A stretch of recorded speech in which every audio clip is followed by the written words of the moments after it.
dengan Zat Pencipta alam semesta, pencipta seluruh makhluk di muka bumi, penguasa hakiki yang telah menurunkan Al-Quran sebagai pedoman untuk manusia di seluruh negeri. Dialah Allah, Ya Azza wa Jalla, Sang Maha Tinggi. Salawat beriring salam senantiasa kita haturkan kepada sosok suri tauladan sejati, manusia dengan akhlak yang paling terpuji. Ucapannya menjadi hadis qauli, perbuatannya menjadi hadis fi'li, bahkan diamnya pun menjadi hadis taqriri. Dialah Rasulullah Muhammad sallallahu alaihi wasallam. Ya hadirin rahimakumullah, pada kesempatan yang mulia ini saya akan menyampaikan sedikit ceramah yang berjudul Generasi Qurani Anti Korupsi. Tapi sebelum itu saya punya jargon. Jargonnya adalah Generasi Qurani No Way Korupsi. Jadi apabila saya bertanya Generasi Qurani No way korupsi. hadirin bisa menjawab No Way Korupsi. Generasi Qurani No way korupsi. hadirin sebangsa dan setanah air. Apa itu korupsi? Menurut Kamus Besar Bahasa Indonesia, korupsi didefinisikan sebagai penyelewengan atau penyalahgunaan uang negara, perusahaan atau sejenisnya untuk kepentingan pribadi atau orang lain. Berdasarkan Undang-Undang Nomor 31 Tahun 1999, Junto Undang-Undang Nomor 20 Tahun 2001 tentang pemberantasan tindak pidana korupsi. Definisi korupsi merujuk pada tindakan yang merugikan keuangan negara, suap menyuap, perbuatan curang, pemerasan, berkepentingan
Dahulu, perbuatan korupsi juga pernah dilakukan oleh sejumlah sahabat hingga melukai persaudaraan antar kaum muslimin.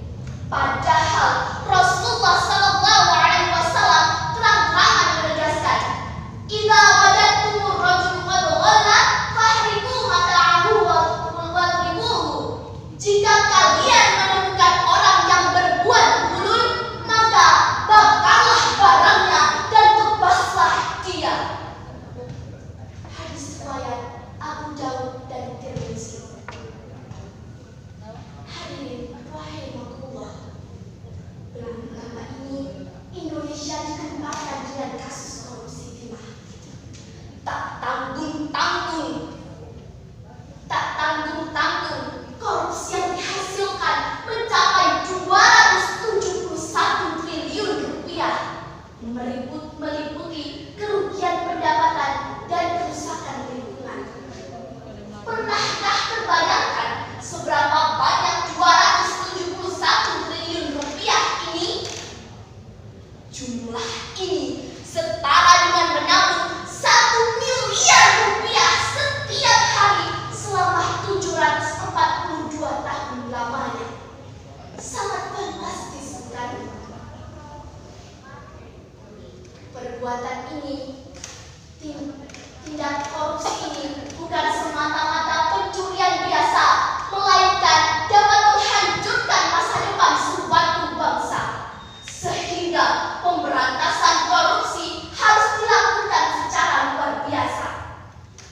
Celakanya, para korupsi saat ini bukan lagi digambarkan dengan bapak-bapak berdasi dengan perut kunci yang menggendong segepok uang, melainkan tindak penzoliman ini juga dilakukan oleh anak-anak muda yang berbadan atletis,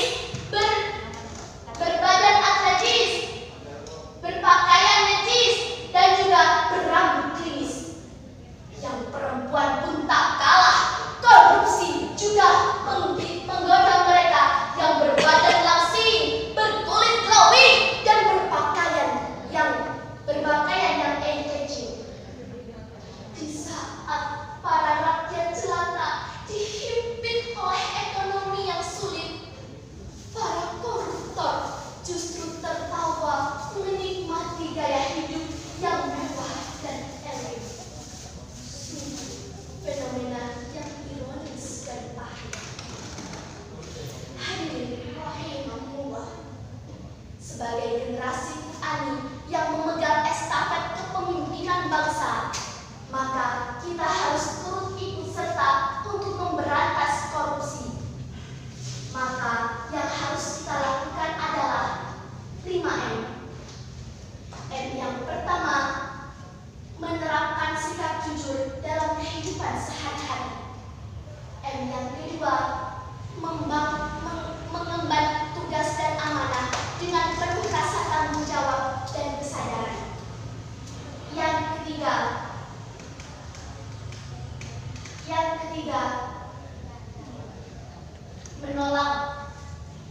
menolak perbuatan curang dengan menyuarakan kebenaran dengan suara yang berani dan lantang.